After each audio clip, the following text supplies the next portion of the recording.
अस्सलाम नाज़रीन, एक बहुत ही अहम पॉइंट्स लेकर मैं आपके सामने आया हूँ। आपने पिछला वीलॉग मेरा देखा था, उसमें मैंने ये सवाल उठाया था कि क्या तायात नाइली जो किसी मेंबर की है वो सुप्रीम कोर्ट कर सकता है।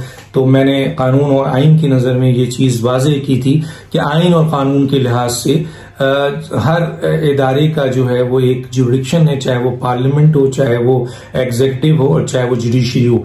मैंने सबको डिस्क्राइब किया था और ये बताया था खासतौर पे क्योंकि जुडिशरी का मामला है तो यहां बता दूं कि आइन का आर्टिकल जिस तरह एग्जीक्यूटिव जो है वो जुरिडिक्शन 97 है, उससे आगे वो नहीं जा सकता। इसी तरह पार्लियामेंट है, उसकी भी लिमिटेशन उन्होंने बता दी है। तो इसी तरह जुडिशरी की 175(2) में मैंने पढ़कर सब कुछ बताया था कि उनके पास क्या इख्तियार है और क्या इख्तियार नहीं है। कानून और आइन में जो चीज मौजूद है, इसके अलावा उनके पास कोई इख्तियार नहीं है कि वो कहीं से अपने तौर पर कोई फैसला कर सके। चुनांचे तायात नाइली का जो सिलसिला है वो मैंने बताया था कि वो सुप्रीम कोर्ट के पास 280 आर्टिकल्स हैं, 7 शेड्यूल है या और कोई कानून ऐसा जो आइन के लिहाज से है, उसमें अगर तायात नाइली का कुछ जिक्र है और अगर वो कर सकते हैं। हालांकि उन्होंने 62(1)(f) के तहत निकाला था, जिसमें उन्होंने ये बताया था कि ये सादिक नहीं है, अमीन नहीं है। बिल्कुल सही है, 62 पे आप ये कर सकते हैं, लेकिन तायात नाइली देने का इख्तियार आपके पास नहीं है।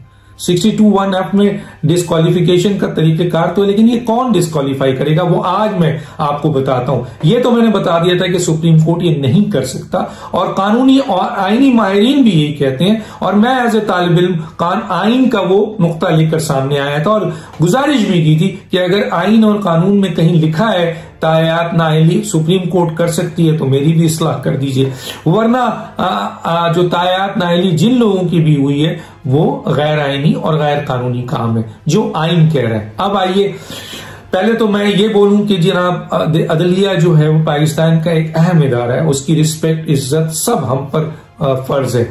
इस इदारे में बेहतरीन जजेस भी गुजरे हैं, लेकिन बहुत से ऐसे फैसले हैं जिसमें पाकिस्तान को बहुत नुकसान पहुंचा है। और वो फैसले 1956 में भी आप देख सकते हैं कि जब अगर वो वैलिडेट किया गया था, मार्शल लॉ को नहीं करते अगर उस वक्त के जज, तो फिर शायद आज पाकिस्तान इस बुरे हालात में नहीं होता। और फिर जुल्फिकार अली भुट्टो को जो फांसी दी गई थी वो जुडिशियल मर्डर है, जिसको खुद उस वक्त के जजेस ने भी माना, जस्टिस नसीम शाह ने भी माना और दूसरे जजेस ने भी माना। तो गोया अगर वो जुल्फिकार अली भुट्टो को फांसी ना दी जाती तो शायद पाकिस्तान जो है वो दुनिया का एक बहुत बड़ा इस्लामी मुल्क बन चुका होता और आज हम इस तबाही के दहाने पे नहीं होते। तो वो बड़े बड़े फैसले और भी हैं, लेकिन मैंने सिर्फ 2 कोट किया जिसकी बुनियाद पर, गलत फैसलों की बुनियाद पर पाकिस्तान को इबरतनाक जो है वो आप पाकिस्तान को नुकसान पहुंचाया गया। आइए, अब सवाल ये पैदा होता है कि अभी रिसेंटली जो मैंने सवाल उठाया वो ये है, पहले तो मैं पढ़ लेता हूं, एक लॉ बहुत इंपॉर्टेंट है वो मैं पढ़ देता हूं और वो मैं आपके सामने यहां पे लाऊंगा। लॉ स्टेटेड, यानी लॉ क्या कह रहा है।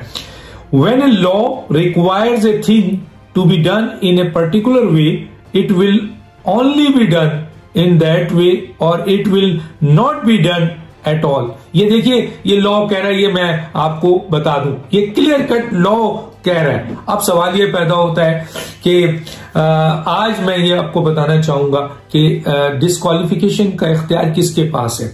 जिस तरह सुप्रीम कोर्ट ने डिस्क्वालीफाई किया आपके मेंबर को, यानी नवाज शरीफ साहब को या यूसुफ रजा गिलानी को या आपके जहांगीर तरीन को या किसी और मेंबर को, सुप्रीम कोर्ट ने, तो मैंने जैसे कहा उनके पास इख्तियार नहीं था, लेकिन उन्होंने मेंशन किया नवाज शरीफ केस में 62(1)(f) कहता है जो दयानतदार नहीं है, सच नहीं बोलता है, ये वो डिस्क्वालीफाई हो सकता है। लेकिन इसके आगे क्या है, कहीं जजमेंट में हमें ये बता दें कि ये लिखा हुआ हो कि इस आर्टिकल के रेफरेंस में सुप्रीम कोर्ट को इख्तियार है। नहीं, मैं आपको आज बताता हूं कि ये इख्तियार किसका है। वो आइन सबसे ऊपर है। आइन जिसको जो इख्तियार देता है वो उसके इख्तियार उसकी जुडिक्शन तय करता है।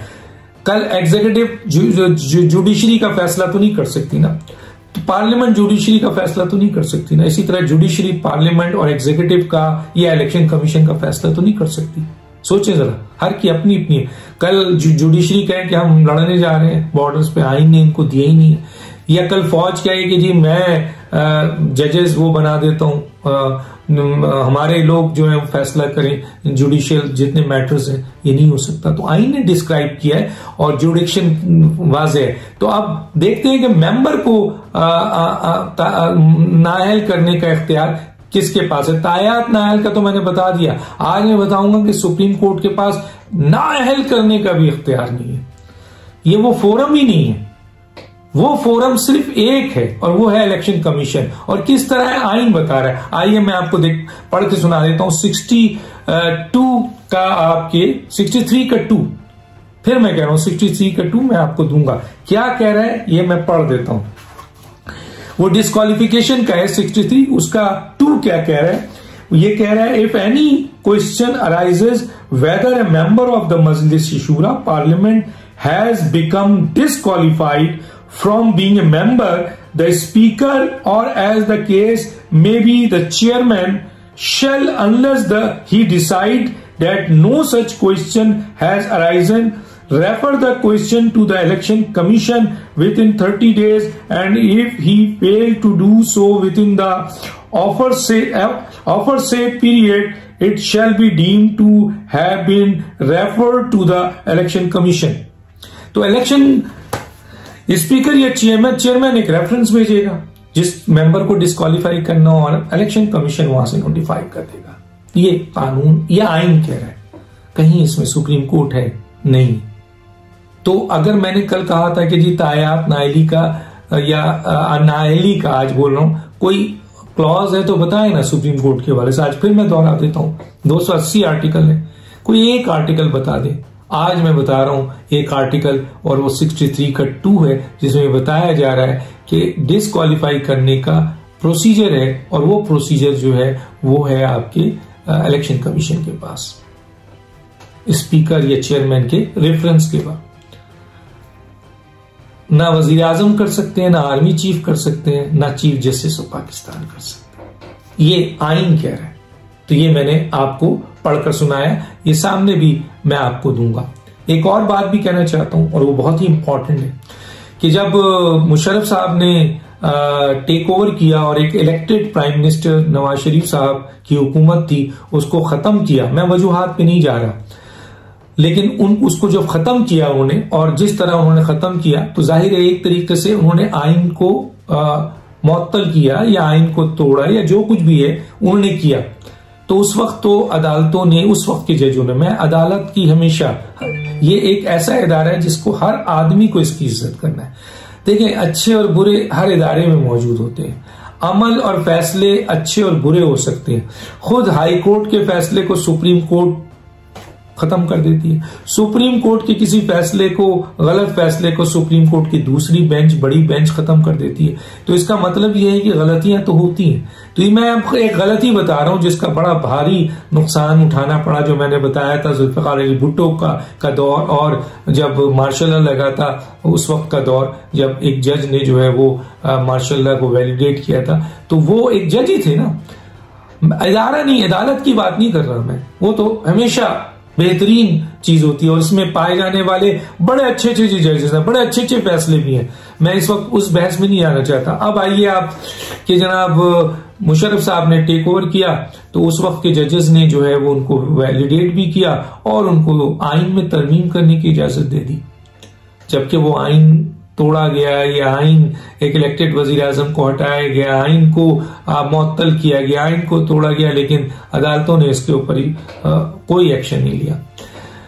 और जब आपके 30 जजेस को मुशर्रफ साहब ने निकाला, 30 जजेस को, एक इलेक्टेड वजीर आजम की हुकूमत को खत्म किया और आइन को उन्होंने तोड़ा या उसको मुअत्तल किया, तो उस पर वो अदालतों ने उनको सपोर्ट किया। जो भी जजेस थे, जजेस ने सपोर्ट किया, कानून में तरमीम करने की इजाजत दे दी।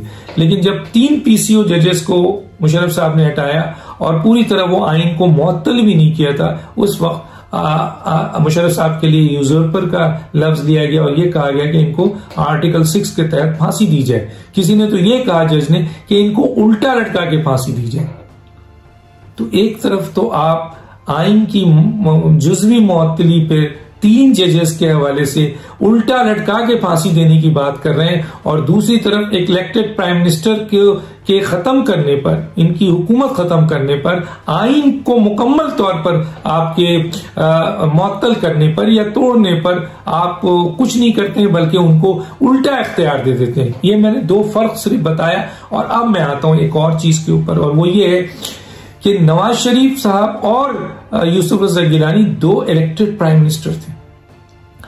उनको जो तायात नाअहली या नाअहली यानी नाअहल किया गया, वो आइन और कानून तो नहीं दे रहा है आपको इख्तियार, उन जजेस को इख्तियार तो नहीं दे रहा है जिन जजेस ने ये फैसले किए। मैं जजेस की बात, मैं उन फैसलों की बात कर रहा हूं। मैं मोहतरम आपके अदालत को या अदालत में आए जाने वाले डिफरेंट जजेस, ये सब जजेस के बारे में नहीं कह रहा हूं, मैं उस फैसले की बात कर रहा हूं कि जो ये फैसला है वो गैर आईनी फैसला है, गैर कानूनी फैसला है, क्योंकि सुप्रीम कोर्ट के को ये इख्तियार ही नहीं है कि वो किसी को ताहयात नाअहल तो छोड़े, नाअहल भी नहीं कर सकता।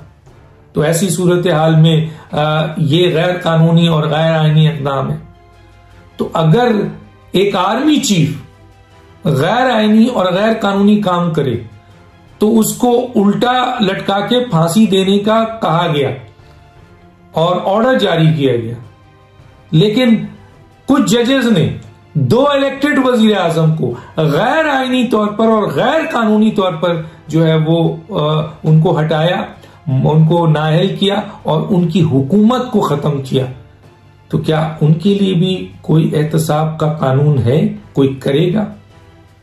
यहीं पे बात छोड़ता हूं। डॉक्टर दानिश को याद दीजिए। अल्लाह हाफिज। YouTube पर गूगली न्यूज देखने के लिए youtube.com की सर्च बार में गूगली न्यूज टीवी टाइप करें। गूगली न्यूज के पेज पर सुर्ख रंग के सब्सक्रिप्शन वाले बटन पर क्लिक करना ना भूलिए। YouTube पेज पर अपलोड होने वाली वीडियोस से बाखबर रहने के लिए बेल आइकन पर क्लिक कीजिए। आपको हर नई वीडियो के बारे में नोटिफिकेशन मौसूल हो जाएगा।